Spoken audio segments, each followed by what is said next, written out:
여러분, 만약에 10대 때 평생 직업이 딱 정해지는 그런 고등학교가 있다면 어떠세요?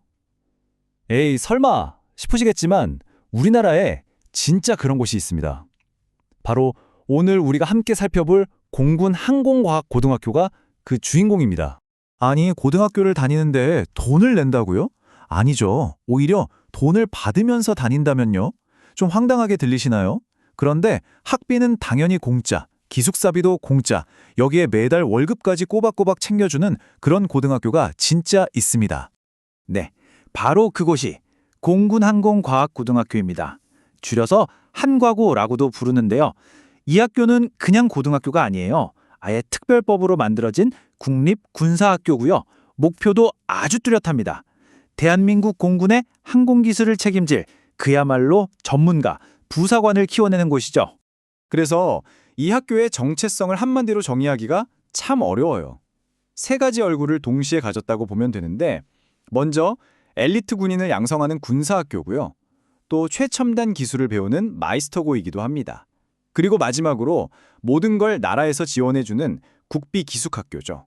이 세 가지가 하나로 합쳐진 정말 독특한 곳이라고 할 수 있겠죠? 자, 그럼 이렇게 특별한 학교 도대체 어떻게 들어갈 수 있을까요? 가장 궁금하실 입학 과정부터 한번 차근차근 뜯어보겠습니다. 입학 과정이요? 와, 정말 만만치 않습니다. 크게 3단계로 진행되는데요. 일단 1차에서는 중학교 성적, 출결, 봉사활동 같은 서류를 봅니다. 여기서 통과하면 2차, 필기시험이랑 인성검사를 치고요. 자, 이것까지 통과했다? 그럼 마지막 3차 관문이 남았습니다. 바로 체력검정, 면접, 그리고 신체검사. 이 모든 걸 종합해서 최종 합격자가 결정되는 정말 꼼꼼하고 다단계에 걸친 방식이라고 할 수 있죠. 자, 이건 한 10여 년 전 2010년도 모집 요강인데요. 이야, 글씨 빽빽한 것 좀 보세요. 정말 숨이 턱 막히죠? 이때도 물론 굉장히 복잡한 과정을 거쳐서 학생들을 뽑았는데 지금하고 비교해보면 흥미로운 차이점들이 좀 보입니다. 가장 눈에 띄는 변화は바로 필기시험 과목입니다. 한번 보세요. 2010년에는 영어, 수학, 과학, 국어, 그러니까 우리가 흔히 생각하는 주요 과목들이었죠. 그런데 2025년 기준으로 보면 과학이 빠지고 그 자리에 한국사와 국가관, 안보관이 들어갔습니다. 이게 뭘 의미할까요? 그렇죠. 단순히 공부 잘하는 학생을 넘어서 군인으로서의 정체성이나 소양을 훨씬 더 중요하게 보겠다. 이런 변화의 흐름을 읽을 수 있는 대목입니다. 물론 머리만 좋다고 해서 들어갈 수 있는 곳은 절대 아닙니다. 군사학교잖아요. 체력이 정말 중요하죠. 지금 보시는 게 현재 체력검정 기준인데요. 20m 왕복 오래 달리기, 일명 셔틀런이죠. 그리고 팔굽혀펴기, 윗몸 일으키기. 와, 기준이 꽤 빡빡합니다. 이게 그냥 점수만 매기는 게 아니고요. 5등급 중에 4등급 밑으로 나오면 그냥 탈락이에요. 그만큼 체력이 합격에 미치는 영향이 어마어마하다는 거죠. 자, 이렇게 치열한 경쟁을 뚫고 합격한 학생들, 과연 학교에서는 어떤 생활을 하게 될까요? 지금부터는 학생이면서 군인, 또 동시에 기술 전문가로 성장해가는 그 독특한 학교 생활 속으로 한번 들어가 보겠습니다. 이 학교 학생들은 입학과 동시에 아주 특별한 신분을 갖게 됩니다. 바로 부사관 후보생인데요. 이거 정말 중요한 개념입니다.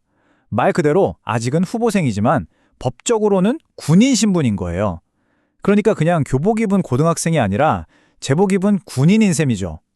당연히 생활 자체가 일반 고등학교랑은 완전히 다를 수밖에 없습니다. 군인 신분이라는 건 책임도 따르지만 혜택도 어마어마합니다. 일단 학비, 기숙사비, 밥값 이런 건 걱정할 필요가 전혀 없고요. 교복이나 체육복 같은 옷부터 학용품까지 필요한 건 전부 나라에서 지원해 줍니다. 이게 끝이 아니죠. 제가 처음에 말씀드렸던 거 기억나시죠? 네, 맞습니다. 매달 월급이 나옵니다. 자, 금액을 한번 보세요. 와, 진짜 놀랍지 않나요? 2026년 기준인데요. 1학년이 매달 75만 원, 2학년은 90만 원, 3학년이 되면 무려 120만 원입니다. 이게 고등학생 용돈이 아니라 월급이에요. 아르바이트를 하는 것도 아닌데 말이죠. 정말 상상하기 힘든 수준의 혜택입니다. 그럼 학교에선 뭘 배울까요? 1학년 1학기 동안은 공통과정을 배우고요. 그 이후에 본인 희망이랑 성적을 고려해서 4개의 전문학과로 나뉩니다. 항공기를 통제하는 항공관제, 레이더나 항법 시스템을 다루는 항공전자, 사이버 안보를 책임지는 정보통신, 그리고 항공기 자체를 정비하는 항공기계과, 이렇게 공군의 가장 핵심적인 기술 분야를 아주 깊이 있게 파고드는 전문 교육을 받게 되는 거죠. 자, 그럼 이제 마지막으로 가장 중요한 질문을 던져볼 시간입니다. 이렇게 3년 동안 특별한 교육을 받고 졸업하면 그 다음은 어떻게 될까요? 흔히들 말하는 보장된 미래라는 게 과연 어떤 건지 그 실체를 한번 확인해 보겠습니다. 이건 다른 어떤 추측이나 예상이 아니라 법에 명시된 내용입니다. 공군항공과학고등학교 설치법 제10조. 뭐라고 쓰여 있냐면요. 졸업한 사람은 공군의 하사로 임용하며 장기 복무로 한다. 딱 정해져 있죠. 졸업과 동시에 공군 하사, 즉 부사관이 되는 거고요. 심지어 단기 복무가 아니라 장기 복무입니다. 말 그대로 법으로 직업 안정성을 보장해 주는 거죠. 하지만 세상에 공짜는 없겠죠. 이렇게 엄청난 혜택과 보장된 미래 뒤에는 아주 중요한 조건이 하나 붙습니다. 바로 7년이라는 의무 복무 기간입니다. 3년 동안 나라에서 모든 걸 지원해주며 교육을 받았으니 졸업 후에 최소 7년은 공군 부사관으로 복무해야 한다는 약속인 셈이죠. 물론 이 7년의 의무 복무 기간이 끝난 후에는 선택의 폭이 아주 넓어집니다. 계속 공군에 남아서 최고의 기술 전문가, 즉 마스터가 될 수도 있고요. 아니면 시험을 통해 장교가 되는 길도 열려 있습니다. 군을 떠나서 민간항공사 같은 곳으로 진출하는 분들도 많고 대학에 가서 못다한 공부를 더 깊게 파고드는 것도 얼마든지 가능합니다. 자, 10대라는 이른 나이에 평생의 직업을 결정하는 것, 여러분은 어떻게 생각하세요? 이게 과연 안정된 미래를 약속하는 황금 열쇠일까요? 아니면 다른 수많은 가능성을 포기해야 하는 황금 족쇄일까요? 정답은 없겠죠. 이처럼 선택의 무게가 정말 남다른 학교, 공군 항공과학고등학교에 대한 이야기는 오늘 여기까지입니다.